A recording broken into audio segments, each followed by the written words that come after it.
بسم اللہ الرحمن الرحیم۔ السلام علیکم۔ پرسکون سمندر کے سینے کو چیرتا ہوا بحری جہاز اپنی منزل کی طرف رواں دواں تھا۔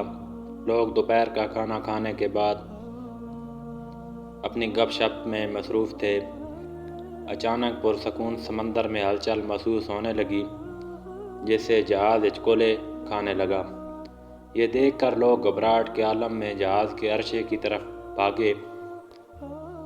لوگوں نے دیکھا کہ ایک بہت بڑی ویل مچھلی تیزی سے جہاز کی جانب بڑھ رہی ہے۔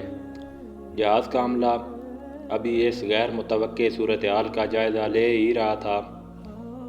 مچھلی نے جہاز کو اتنی زور سے ٹکر ماری، جہاز کا ایک حصہ ٹوٹ کر سمندر میں دور جا گرا۔ سمندر کا پانی جہاز کے ٹوٹے ہوئے حصے میں داخل ہونے لگا۔ جہاز کے عملے نے فوری طور پر حفاظتی کشتیاں سمندر میں اتاریں اور لوگوں کو جہاز سے ان کشتیوں میں منتقل کرنے لگے۔ ابھی یہ سلسلہ جاری ہی تھا، ویل مچھلی دوبارہ جہاز سے ٹکرائی۔ ٹکر اتنی شدید تھی کہ جہاز کا باقی حصہ بھی ٹوٹ پھوٹ گیا اور حفاظتی کشتیاں ہچکولے کھانے لگیں۔ بے شمار لوگ پانی میں ڈبکیاں کھانے لگے اور کچھ لوگ تباہ شدہ جہاز کے تختوں پر بیٹھ کر اپنی جان بچانے کی کوشش کرنے لگے۔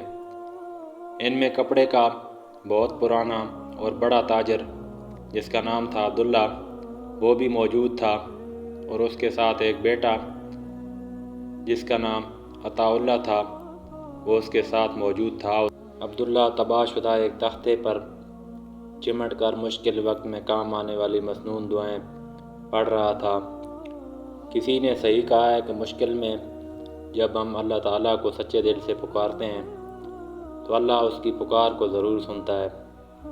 عبداللہ کے ساتھ بھی یہی ہوا۔ سمندری ہوا اسے لکڑی کا تختہ قریبی جزیرے کی طرف بڑھنے لگا۔ چند ہی منٹ میں عبداللہ ایک جزیرے کے کنارے پر پہنچ گیا، لیکن اس کے بیٹے عطا اللہ کا کچھ پتہ نہ چلا۔ عبداللہ نے ڈرتے ہوئے جزیرے پر قدم رکھا۔ جہاز کے حادثے اور لکڑی کے تختے پر گزرنے والے اذیت ناک لمحات نے عبداللہ کو نڈھال کر دیا۔ اس نے دھوپ کی شدت سے بچنے کے لیے سایہ دار درخت کے نیچے پناہ لی۔ درخت کی چھاؤں اور ساحل سمندر سے آنے والی ٹھنڈی ہوا سے عبداللہ کی آنکھیں بوجھل ہونے لگیں۔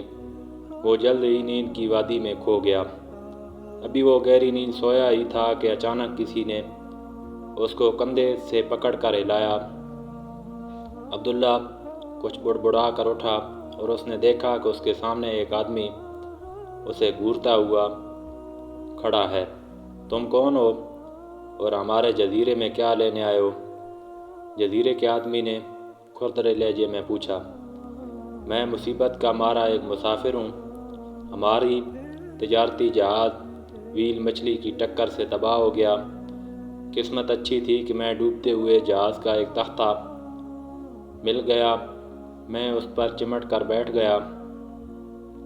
سمندری ہوا کا رخ اسی جزیرے کی طرف تھا، اس لیے میں جزیرے کے کنارے پر پہنچ گیا، لیکن میرے بیٹے عطا اللہ کا کچھ علم نہیں کہ وہ زندہ بھی ہے یا نہیں۔ اس جزیرے میں ہمارے سردار کی اجازت کے بغیر کوئی نہیں رہ سکتا۔ تمہیں میرے ساتھ سردار کے پاس جانا ہوگا، لیکن تم کیونکہ جہاز کے حادثے کی وجہ سے بری طرح تھکے ہو، اس لیے کچھ دیر آرام کر لو۔ تمہیں بھوک بھی لگی ہوگی، میں تمہارے لیے جنگلی پھلوں کا انتظام کرتا ہوں۔ جزیرے کے آدمی کی زبان سے نرم لہجے میں نکلنے والے ان الفاظ نے عبداللہ کے جسم میں جان ڈال دی۔ تھوڑی دیر میں جزیرے کا آدمی تر و تازہ جنگلی پھل لے کر آیا، جن کا ذائقہ مالٹے کی طرح کا تھا۔ عبداللہ نے اللہ کا نام لے کر اپنی بھوک مٹائی۔ پھل کھانے سے جسم میں توانائی آئی۔ عبداللہ نے درخت کے تنے کا سہارا لے کر اٹھنا چاہا، لیکن کمزوری کی وجہ سے نہ اٹھ سکا۔ جزیرے کے آدمی نے یہ دیکھ کر ایک جنگلی پودے کے پتے دو پتھروں کے درمیان رکھے اور پیس کر عبداللہ کے منہ میں ڈال دیے۔ جنگلی پودوں کے پتوں میں نہ جانے کیا تاثیر تھی۔ عبداللہ میں بہت جلد اتنی ہمت آ گئی کہ درخت کے سہارے کے بغیر اٹھ کھڑا ہوا۔ یہ دیکھ کر جزیرے کے آدمی نے عبداللہ کو اپنے پیچھے آنے کا حکم دیا۔ عبداللہ آہستہ آہستہ چلنے لگا۔ جزیرے کے آدمی نے پیچھے مڑ کر دیکھا تو دونوں کے درمیان خاصا فاصلہ تھا۔ اس آدمی کو احساس ہوا کہ آہستہ چلنا چاہیے تاکہ عبداللہ بھی اس کا ساتھ دے سکے۔ وہ دونوں آہستہ آہستہ چلتے ہوئے تھوڑی دیر کے بعد ایک چبوترے کے پاس پہنچ گئے جس پر مخصوص لباس والا آدمی بیٹھا ہوا تھا۔ جزیرے کے آدمی نے اسے جھک کر سلام کیا اور عبداللہ کے متعلق بتایا۔ عبداللہ نے دیکھا کہ چبوترے کے ارد گرد جزیرے کے لوگ خاموشی سے بیٹھے ہوئے اپنے سردار کی باتیں خاموشی سے سن رہے ہیں۔ سردار نے عبداللہ کی طرف ٹیڑھی نظروں سے دیکھا۔ ہمارے جزیرے میں ایک دستور ہے کہ یہاں کسی اجنبی کو ٹھہرنے کی اجازت نہیں ہے۔ ہاں مگر ایک شرط ہے، وہ جزیرے کے لوگوں کے لیے کوئی مفید کام کرے تو یہاں ٹھہرنے کی اجازت مل سکتی ہے۔ میں سمندری گھاس سے چٹائیاں بنانا جانتا ہوں، جزیرے کے لوگوں کے لیے یہ کام کر سکتا ہوں۔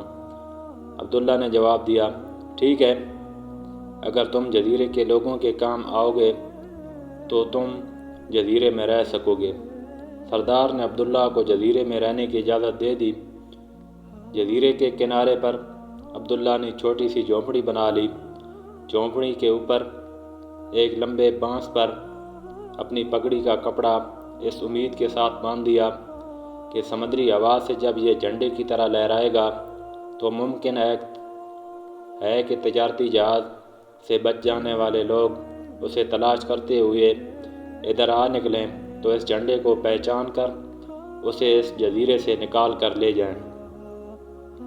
عبداللہ سارا دن سمندر کے کنارے اگی ہوئی لمبی لمبی گھاس کو خشک کر کے انہیں اتنی صفائی سے دھاگوں سے جوڑتا کہ خوبصورت چٹائی بنتی چلی جاتی۔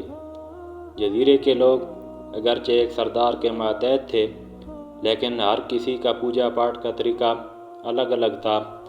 کوئی صبح سویرے سورج کو سجدہ کر رہا ہوتا، کوئی پتھر کی مورتی کی پوجا کرتا، کوئی آگ کو دیوتا سمجھ کر اس کے سامنے سر ٹیک رہا ہوتا۔ ایسے میں عبداللہ سب سے جدا طریقے سے دن میں 5 مرتبہ مغرب کی جانب رخ کر کے کانوں میں انگلیاں دے کر آہستہ آواز میں کچھ بول ادا کرتا۔ اس کے بعد چٹائی پر کھڑے ہو کر سینے پر ہاتھ باندھ لیتا، کچھ دیر بعد تھوڑا سا جھکتا، اس کے بعد ذرا کھڑے ہو کر چٹائی پر سر ٹیک دیتا۔ کبھی 2 بار اور کبھی 4 بار یہی عمل کرنے کے بعد عبداللہ چٹائی پر بیٹھ کر دائیں اور پھر بائیں جانب دیکھتا، اس کے بعد ہاتھ اٹھا کر منہ سے آہستہ آہستہ کچھ پڑھتا اور پھر چہرے پر ہاتھ پھیر دیتا۔ اس کے بعد دوبارہ اپنی چٹائیاں بنانے میں مصروف ہو جاتا۔ عبداللہ کے ان حرکات و سکنات نے جزیرے کے ہر آدمی کے دل میں تجسس پیدا کر دیا تھا کہ وہ یہ سب کچھ کیا اور کیوں کرتا ہے۔ یہ بات جزیرے کے سردار تک پہنچ گئی۔ ایک دن اس نے جزیرے کے تمام لوگوں کو اپنے چبوترے کے پاس جمع کیا۔ عبداللہ کو حکم دیا کہ وہ بتائے کہ دن میں 5 بار یہ کیا عجیب و غریب حرکات و سکنات کرتا ہے۔ عبداللہ کے لیے بہت اچھا موقع تھا۔ اس کی دلی خواہش تھی کہ کبھی کوئی ایسا موقع آئے وہ جزیرے کے لوگوں تک اسلام کا پیغام پہنچا سکے۔ عبداللہ نے جزیرے کے سردار اور تمام لوگوں کو مخاطب ہو کر کہا، آپ میں سے جو لوگ آگ کو مقدس سمجھ کر پوجتے ہیں، کیا وہ آگ پانی سے بجھائی نہیں جا سکتی؟ کیوں نہیں، پانی سے آگ بجھ جاتی ہے۔ 2-4 آدمیوں نے ایک ساتھ آواز بلند کی، جب آگ میں اتنی طاقت نہیں کہ خود کو بجھنے سے بچا سکے، بھلا وہ آگ آپ لوگوں کے لیے کیا کرے گی؟ عبداللہ نے سوالیہ انداز میں پوچھا۔ اس سوال کا جواب آگ کے پجاریوں کے پاس نہ تھا، اس لیے خاموش ہو کر بیٹھ گئے۔ اس کے بعد عبداللہ نے پتھر کی مورتیوں کو پوجنے والوں سے پوچھا، پتھر کی مورتیاں خود اپنے ہاتھ سے بنانا پھر ان کے سامنے سر ٹیکنا کیسا لگتا ہے؟ یہ مورتیاں ہمارے دل کی مرادیں پوری کرتی ہیں۔ اپنے ہاتھ سے بنائی ہوئی پتھر کی مورتیاں جو نہ دیکھ سکتی ہیں نہ سن سکتی ہیں، جنہیں اٹھا کر کہیں پھینک دیا جائے تو بے حس و حرکت پڑی رہتی ہیں، کیا یہ مورتیاں آپ کے دل کی مرادیں پوری کر سکتی ہیں؟ عبداللہ کے اس سوال کا جواب کسی سے نہ بن پڑا۔ انہوں نے درختوں کی پوجا کرنے والے سے مخاطب ہو کر کہا، درخت جسے تم نے دیوتا سمجھ رکھا ہے، ایک زوردار آندھی اور طوفان کے ذریعے زمین پر گر سکتا ہے، جو خود اپنی حفاظت نہ کر سکے وہ آپ لوگوں کی کیا حفاظت کرے گا؟ چاروں طرف خاموشی اور سناٹا چھا گیا۔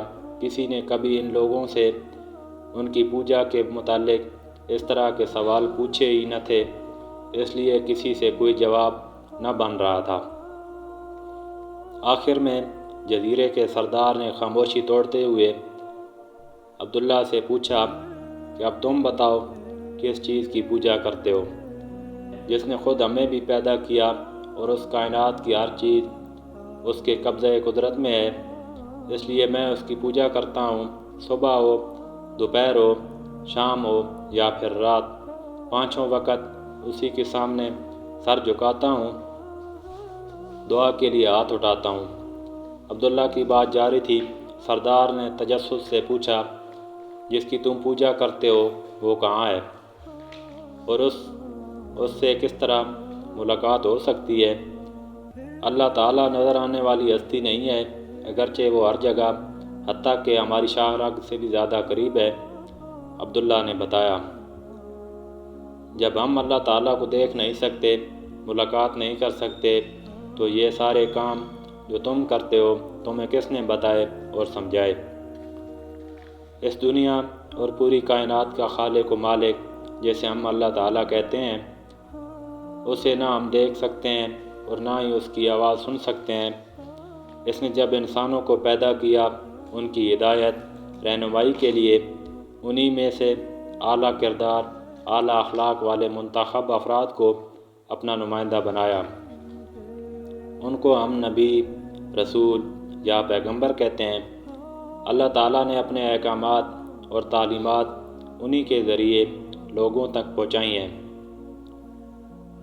جب ہم تمہارے اللہ کو نہ دیکھ سکتے ہیں اور نہ سن سکتے ہیں تو اس کے نمائندے، ان کی باتیں، ان کے واقعات ہمیں بتاؤ۔ سردار نے عبداللہ کی گفتگو میں دلچسپی لیتے ہوئے کہا، میں آپ لوگوں کو اللہ تعالیٰ کے ان سب نمائندوں کی باتیں تو نہیں بتا سکوں گا، البتہ اس دنیا اور تمام جہانوں کے لیے رحمت بنا کر بھیجے جانے والے آخری نبی جو تمام انبیاء کے سردار بھی ہیں، ان کی کہانی سناؤں گا۔ عبداللہ نے دلچسپی کو دیکھتے ہوئے سردار سے کہا۔ سردار نے کہا، ہمیں اپنے آخری نبی کی کہانی ضرور سناؤ۔ سردار اور دوسرے لوگوں نے یک زبان ہو کر کہا، یہ کہانی اتنی مختصر نہیں ہے کہ آج ہی مکمل ہو جائے، اس کو سنانے کے لیے کئی دن لگیں گے۔ ہم اپنی مصروفیات میں سے وقت نکال کر روز 1 گھنٹہ کہانی سنیں گے۔ سردار نے فیصلہ کن انداز میں جواب دیا، یہ کہانی اتنی سچی اور پیاری ہے کہ زندگی بھر میں سناتا رہوں اور آپ لوگ سنتے رہیں، پھر بھی ختم نہ ہو، لیکن میں ایسی سچی اور پیاری کہانی کے خاص الخاص واقعات کو بالکل مختصر طور پر بیان کروں گا تاکہ چند روز میں مکمل کر سکوں۔ عبداللہ نے کہانی کچھ اس طرح سے شروع کی، ایسے جزیرے سے ہوتا ہے جس کے 3 طرف سمندر ہیں۔ عبداللہ نے ابھی اتنا ہی کہا تھا، ایک آدمی نے درمیان میں ٹوک کر کہا کہ ہمارے جزیرے کے چاروں طرف ہی پانی اور سمندر ہی ہے۔ سردار نے آدمی کو سخت لہجے میں کہا کہ کہانی خاموشی سے سنو، درمیان میں نہ ٹوکو۔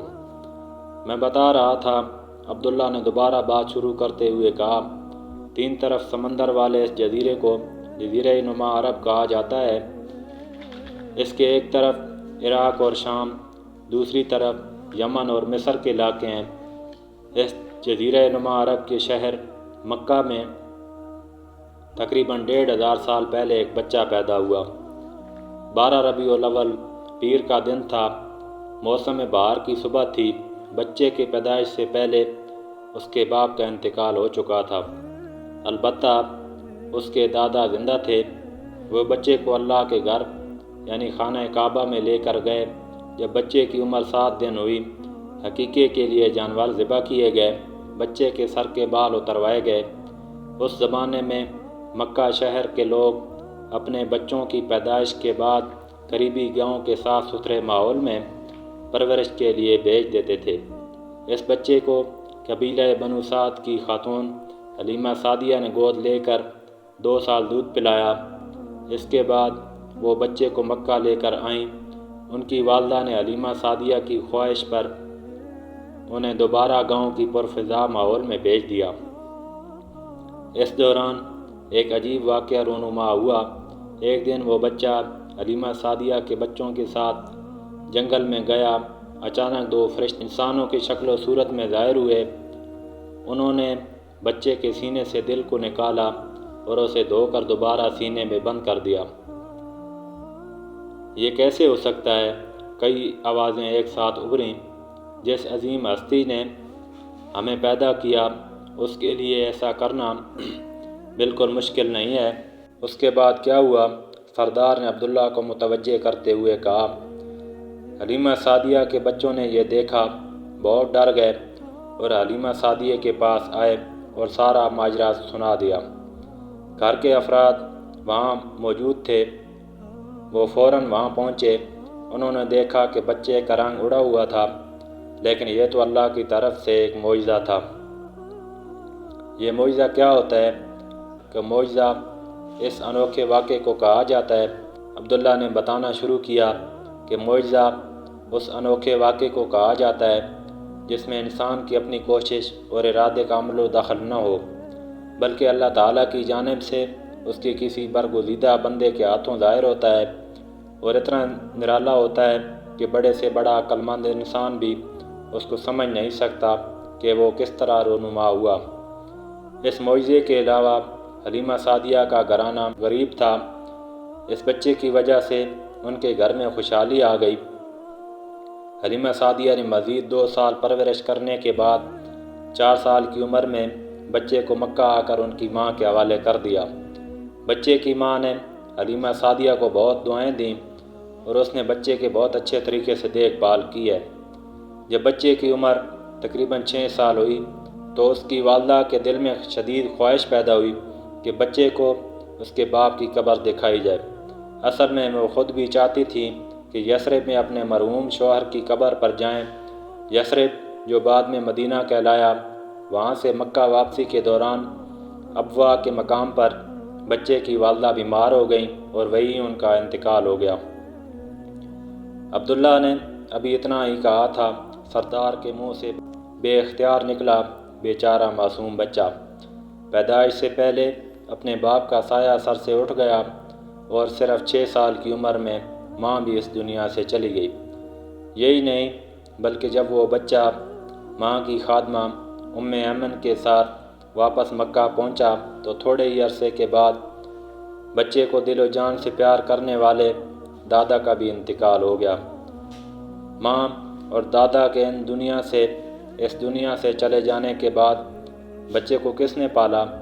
ماں اور دادا کے بعد چچا ابو طالب نے بچے کو بہت اچھے طریقے سے پالنا شروع کیا۔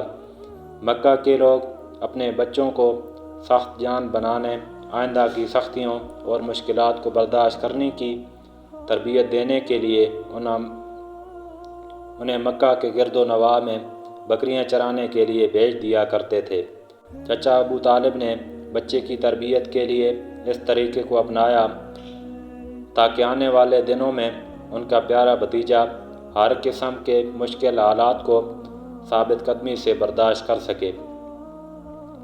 کیا اس بچے کے ساتھ بچپن میں اور کوئی واقعہ پیش آیا؟ ابو طالب تجارت کے لیے شام جایا کرتے تھے۔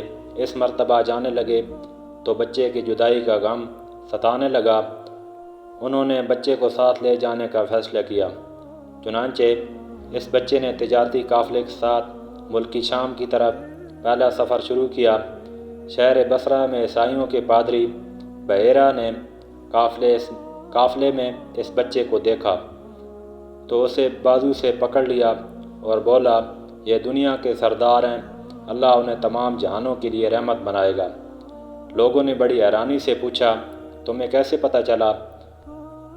اس نے جواب دیا، جب تم لوگوں کا قافلہ گھاٹی کی اس طرف آیا تو ہر ایک پتھر اور درخت سجدے کے لیے جھک گئے، اور یہ دونوں چیزیں نبی کے علاوہ کسی اور انسان کو سجدہ نہیں کرتیں۔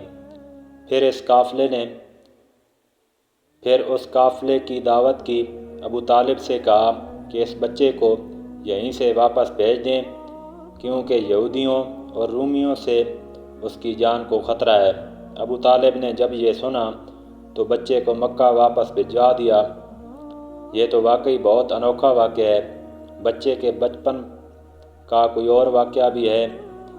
میرا خیال ہے کہ آج اتنا ہی کافی ہے۔